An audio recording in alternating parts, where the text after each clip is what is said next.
Kalyani cyber থানার বড় সাফল্য, 13 জন প্রতারককে ভিন রাজ্য থেকে গ্রেপ্তার। কিছুদিন আগে কল্যাণীর এক নাগরিক কল্যাণী সাইবার থানায় অভিযোগ জানান তিনি এক বড়সড় প্রতারণার শিকার হয়েছেন। তার প্রায় 1 কোটি টাকা সাইবার অ্যারেস্টের মাধ্যমে হাতিয়ে নিয়েছে দুষ্কৃতীরা। তদন্তে নেমে কল্যাণী সাইবার থানার পুলিশ ভিন রাজ্য থেকে 13 জনকে গ্রেপ্তার করে, সিল করে 100-র বেশি ব্যাংক অ্যাকাউন্ট উদ্ধার করে 4 লক্ষ টাকা।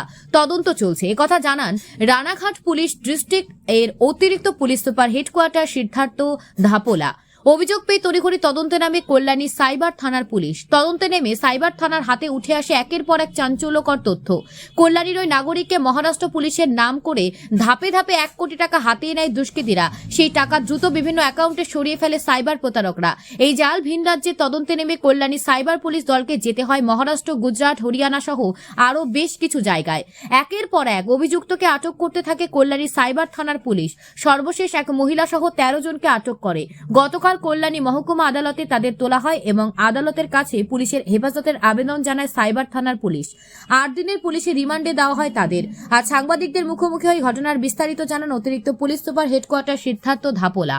তারিখ আমরা একটা কমপ্লেন পেলাম, যেখানে ভিকটিম যে কমপ্লেনেন্ট ছিলেন উনি অভিযোগ জানালেন যে ওনার 1 কোটি টাকা সাইবার ফ্রডের মাধ্যমে উনি হারিয়ে ফেলেছেন।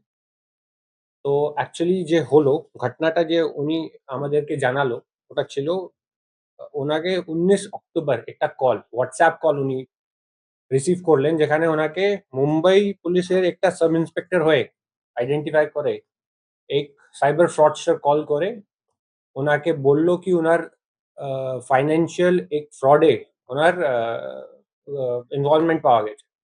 অনেক ফর্জড ডকুমেন্টস ওনাকে পাঠালো অ্যান্ড এই মাধ্যমে এই ভয় দেখিয়ে, পুলিশের ভয় দেখিয়ে যে নতুন একটা পদ্ধতি সাইবার ফ্রডের পদ্ধতি হয়েছে যাকে বলছে ডিজিটাল অ্যারেস্ট।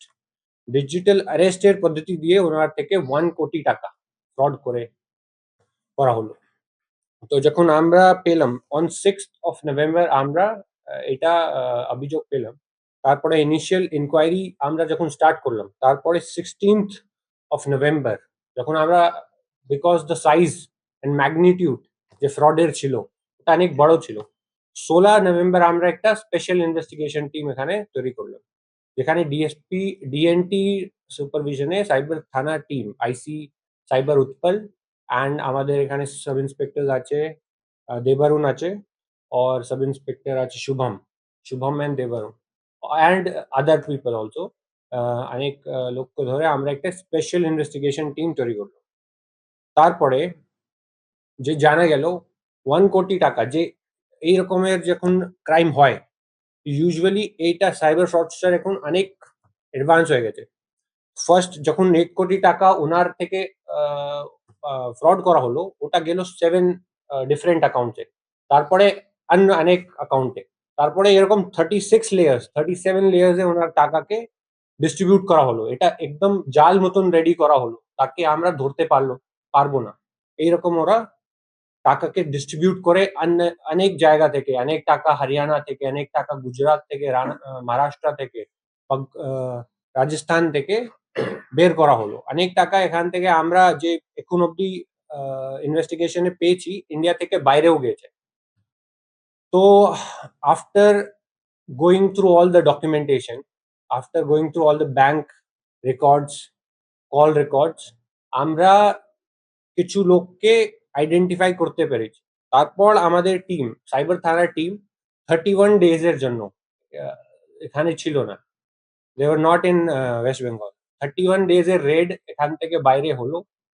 মহারাষ্ট্র, তারপরে হরিয়ানা, তারপরে রাজস্থান, গুজরাট, অনেক জায়গা থেকে আমরা টোটাল 13 জনকে ধরলাম। 13 জনের মধ্যে 7 জন আছে মহারাষ্ট্র থেকে, 3 জন আছে হরিয়ানা থেকে, 3 জন আছে গুজরাট থেকে। লোকাল পুলিশের হেল্প থেকে আমরা অনেক লোককে অ্যারেস্ট করে এখানে আনলাম।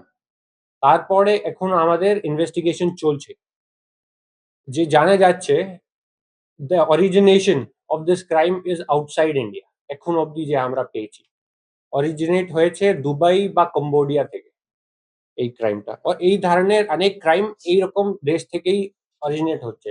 আমাদের পুলিশ ওখানে না পৌঁছাতে পারে, এইটা দেখে সাইবার ফ্রডসের যে প্ল্যান করছে এইরকম সাইবার সাইবার ক্রাইমস প্ল্যান করছে। তো এইটা this is a very big success of our team. 13 জন যে অ্যারেস্ট হলো বাইরে থেকে। এরপর আমরা আরো চেষ্টা করব। Crime is very big. Digital arrest এই সময় ইন্ডিয়াতে সবথেকে বড় সাইবার ক্রাইমের একটা পদ্ধতি হয়ে চলে এসছে। তো ওখানে this is one of the big achievements in whole of the country, যেখানে 13 জন এরকম অ্যারেস্ট হয়েছে, একজন ফিমেলও আছে। তো এই ক্রাইমের এখনো ইনভেস্টিগেশন চলছে। আমরা চেষ্টা করছি কি যতটা অ্যামাউন্ট হতে পারে ততটা আমরা রিকভার করতে পারি ফর দ্য কমপ্লেনেন্ট। অ্যান্ড যে সাইবার ক্রিমিনালস আছে এনাদেরকে সজা হতে পারে এখানে কোর্টে, এটাও আমরা এরপর থেকে লাগিয়ে থাকবো।